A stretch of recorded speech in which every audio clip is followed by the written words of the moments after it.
I think it's actually 38 years since 1972. I wrote a piece which I guess I asked you to look. I wrote a piece for IndieWire about 2 weeks after Peter's death.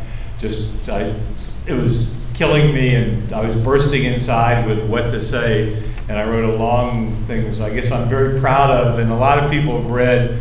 I'm a journalist, and I've written thousands of articles, but this is one of the, I think, maybe 3 or 4 best pieces I ever wrote, because I cared so much about Peter. It was so emotional, and all kinds of people have read it just for interest. Like Roger Ebert loved my piece, and I guess I don't understand tweeting, but apparently he tweeted this to 2 million of his people, all learning about Peter Brunette. So a lot of people out there in the world know about our dear friend Peter. What I was telling his sister Rose and his girlfriend Donna was I was going to, after asking you to read that, sort of improvise off of what people said, because, oh yeah, that makes me think of this and makes me think of that. I just learned about, I always thought the shit face was something Peter always told me, but I now know that it came from David Darcy. At least that's his claim. I don't know.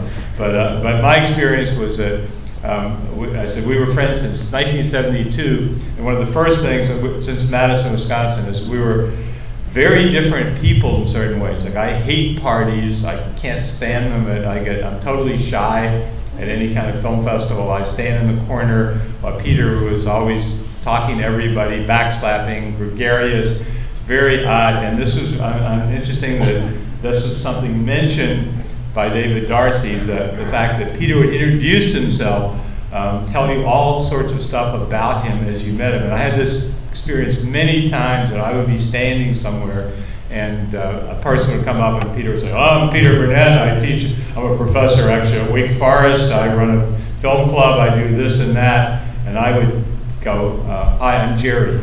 That's what I would say, I'm Gerry. Completely embarrassed, I was so private, it was such a different kind of way of being in the world.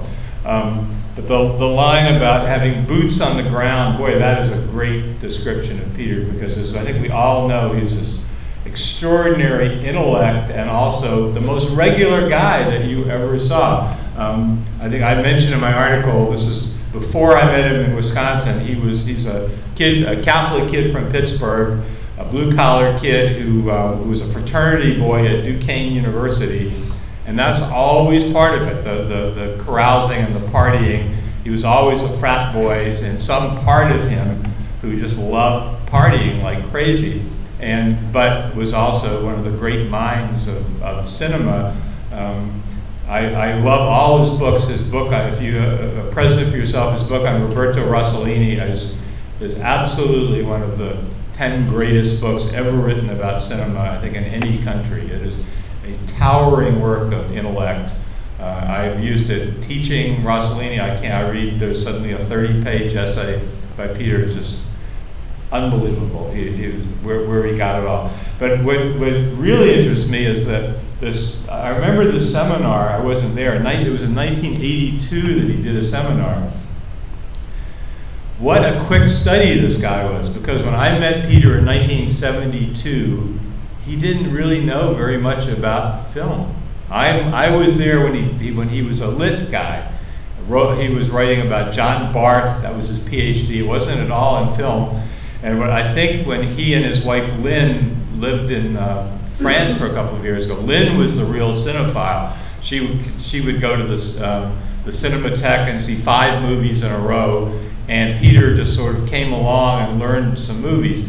I describe in my article meeting Peter in 1972. I know exactly where I met him. I was at the Student Union in Madison, Wisconsin, sitting outside by the lake, and a sophisticated couple came outside that was Lynn and Peter, who were sort of like almost Hemingway characters who lived in Paris for a couple of years, and I had never traveled anywhere. And they obviously spoke wonderful French and other languages, and we became friends. And I was there kind of, I think, teaching Peter about, because I instead of traveling to Paris, I was one of those guys in America who saw every film in the world. So I knew everything about movies, he knew the world, and he knew literature.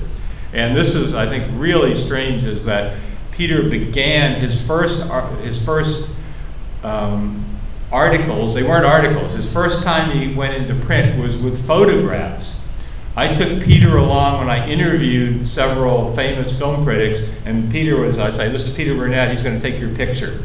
That's how it began. That's all he did. He took pictures of critics. And then I actually used him because of his language ability. I was interviewing a guy named Fernando Arrabal, who was a Spanish playwright, and he spoke, I don't speak anything but English, and I needed someone who spoke French. Who do I know? Oh yeah, Peter Brunette, he speaks French.